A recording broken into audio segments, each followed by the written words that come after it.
Бисмиллахир-рахманир-рахим. Алла Таалага чексиз мактоолор болсун. Жана акыркы пайгамбарыбыз Мухаммад Мустафа саллаллаху алейхи ва салламга Алланын саламы жана салаваттары болсун.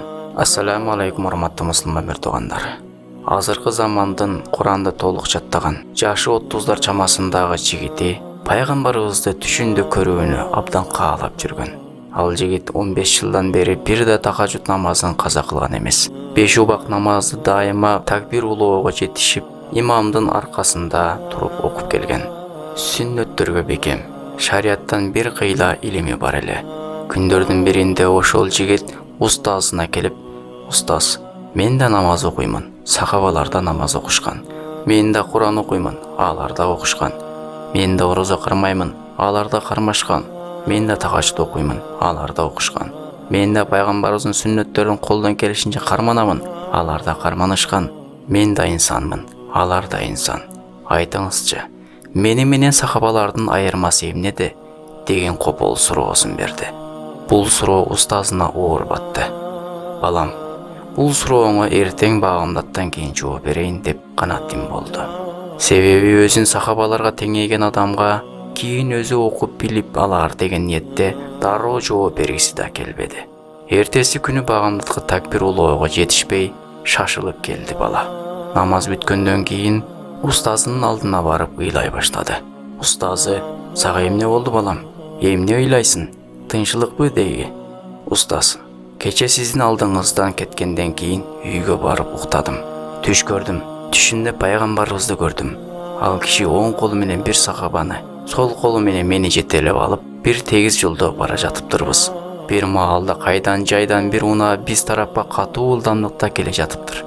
Пайгамбарыбыз мени карап: 'О бир тууганым, мени куткар' деди.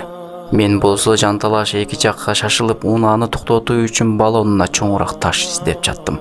Тилекке каршы биз бараткан жол тегиз болуп, бир да таш таба албадым. Кайра келип: 'О Алланын элчиси, эч нерсе таба алган жокмун' дедим. Пайгамбарыбыз саллаллаху алейхи ва саллям оң жагындагы сахабага карап: 'О сахабам, мени куткар' деди.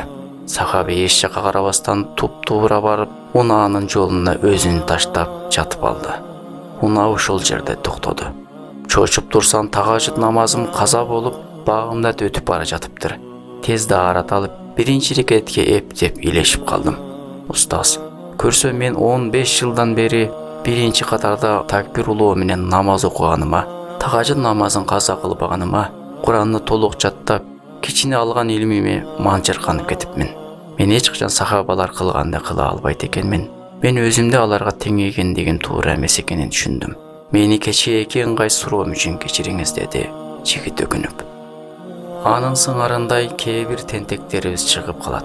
Алар да адам, биз да адамбыз. Алар да Куранды сүннөттү түшүнгөн, биз да өзүбүзчө түшүнө беребиз дегендир. Алла хидаяттан ажыратпасын.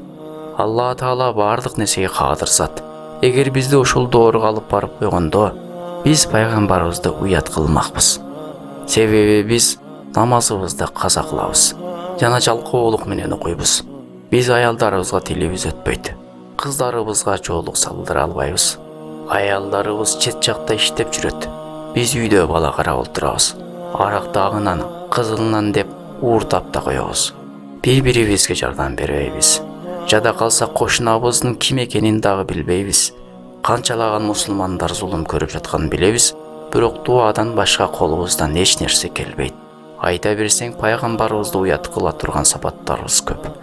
Ошондуктан Алла Таала пайгамбарыбызга уят кылбай турган, айткандарын кыйшайышсыз аткара турган, элдин каймактарын сахаба кылып берген. Эми мен да адаммын, сахабалар да адам. Мен да алар сыяктуу Куран хадисти түшүнө берем деген куру кыялдарыңды токтот. Ассаламу алейкум рахматуллах ва баракатух.